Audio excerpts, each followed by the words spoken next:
अंधी सास का सच। निशा की सास अंधी थी। वो ठीक से देख नहीं सकती थी, लेकिन शादी के बाद, माँ जी खाना खा लीजिए, और हाँ, मैं आपको दवाई दे रही हूँ, वो भी खा लीजिए। नहीं नहीं बेटा, तू बस खाना बना ले। मुझे अंदाजा है मैं खुद ही खा लूंगी सब कुछ। रोज सुबह निशा की सास की आदत थी। निशा बेटा, सब्जी दे दे, मैं काट देती हूँ। अरे नहीं नहीं माँ जी, आपको चाकू लग सकता है। नहीं नहीं बहू, मुझे अंदाजा है कि कैसे काटना है। काफी वक्त से कर रही हूँ ना मैं। वैसे भी डॉक्टर ने कहा है कि थोड़ा बहुत काम करना जरूरी होता है। माँ जी, डॉक्टर ने कहा है तो दे देती हूँ आपको, लेकिन मेरा मन नहीं मान रहा। अरे बहू, काम नहीं करूँगी तो कैसे चलेगा? बिल्कुल ही अपाहिज हो जाऊंगी।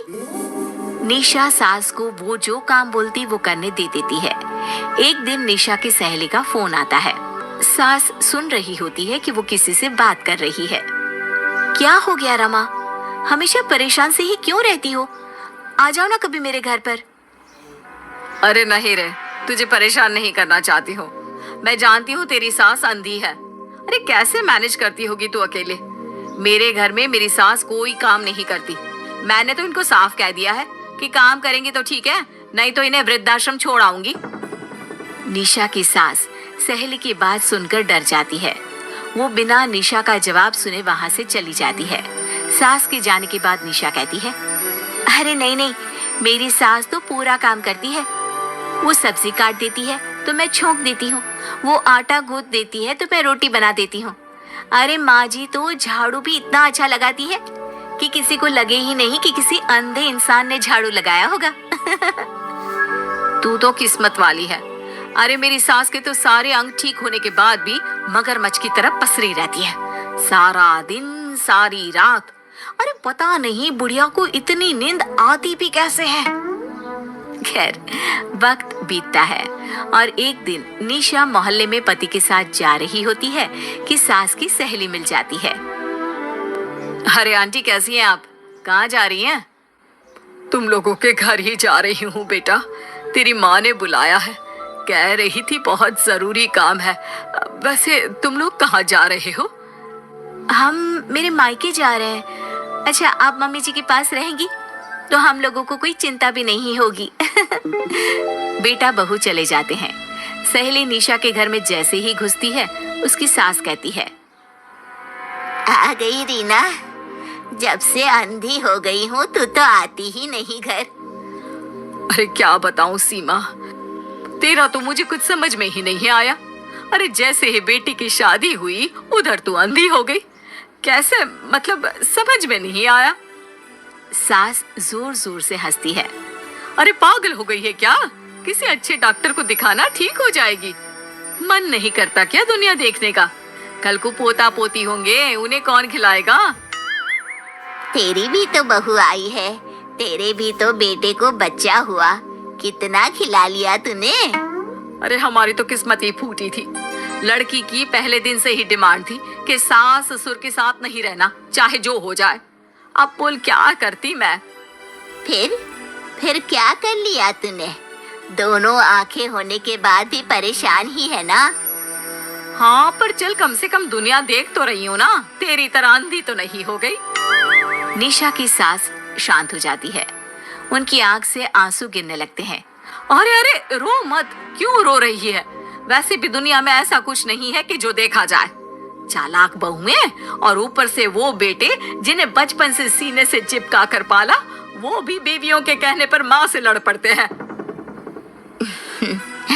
तेरी गुलाबी रंग की साड़ी बहुत अच्छी लग रही है, और ये जो चश्मे का फ्रेम है ना, जच रहा है तुझ पर। सहेली शांत हो जाती है। मतलब तू अंधी नहीं है, तू देख सकती है। हाँ, तू मेरी सबसे खास सहेली है, इसलिए बता रही हूँ।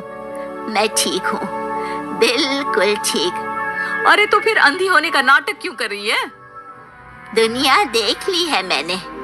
देखा है मैंने कैसे सास को देखकर बहुएं रंग बदलती है। मैं अपने बेटे के बिना नहीं रह सकती। पति का साया तो पहले ही उठ गया, बेटे को बहू ले गई तो क्या करूंगी। सारा काम कर देती हूँ, वो इसी में खुश है। सहेली निशा की सास को गले लगा लेती है। लेकिन झूठ बोलकर कब तक? अरे कब तक ऐसे रहेगी? थोड़ी ही देर में बाहर से बेटा बहू के आने की आवाज आती है। बस चुप कर, जो मैं कर रही हूँ बस साथ दे मेरा, नहीं तो। बहू घर पर आती है। सामने 2 कप में चाय, शादी के एल्बम और कुछ खाने पीने का सामान रखा था। माँ जी, कुछ खाया आपने? खाना क्या है बहू, बस चाय पी है। सब्जी दे दे, मैं काट देती हूँ, रात के खाने की तैयारी हो जाएगी। अरे नहीं माँ जी, मैं खाना बना लूंगी, आप आंटी के साथ बैठिए ना। बहू सारा खाना बनाकर सास को आवाज देती है और सभी बैठकर खाना खाते हैं। माँ जी, ये लीजिए, कटहल खा लीजिए। ये कह रहे थे कि आपको बहुत पसंद है। हाँ हाँ, ला दे। बहू सास को रोटी का डिब्बा पकड़ाती है, लेकिन सास नहीं पकड़ती। वो कटहल देना बहू। बहू जल्दी से सास को कटहल दे देती है। अगले रोज फिर सास झाड़ू लगा रही होती है कि बहू कहती है, माँ जी, आप ठीक से झाड़ू नहीं लगा रही, पीछे देखिए कितना सारा कचरा फैला हुआ है, लाइए मैं लगा देती हूँ। सास डर जाती है और पीछे देखती है। कहाँ कहाँ बहू? अरे कहीं तो नहीं है कचरा, देख। नहीं माँ जी, आप देख नहीं सकती ना, इसलिए आपको नहीं दिखा। बहू सास से झाड़ू लेकर सारे घर में झाड़ू लगा देती है। सास अब जो काम करने जाती, बहू उनसे छीन लेती। क्या बात है बहू, आजकल तुम मुझे कोई काम क्यों नहीं करने देती?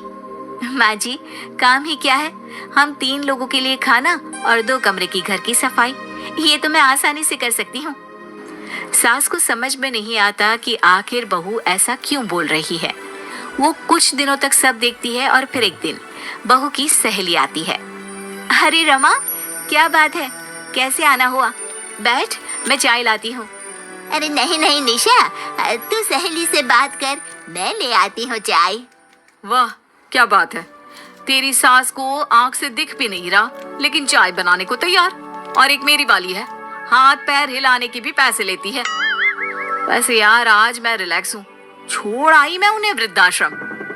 सास डर जाती है और अंदर से चाय बनाकर ले आती है, लेकिन डर के मारे सास के हाथ से चाय की ट्रे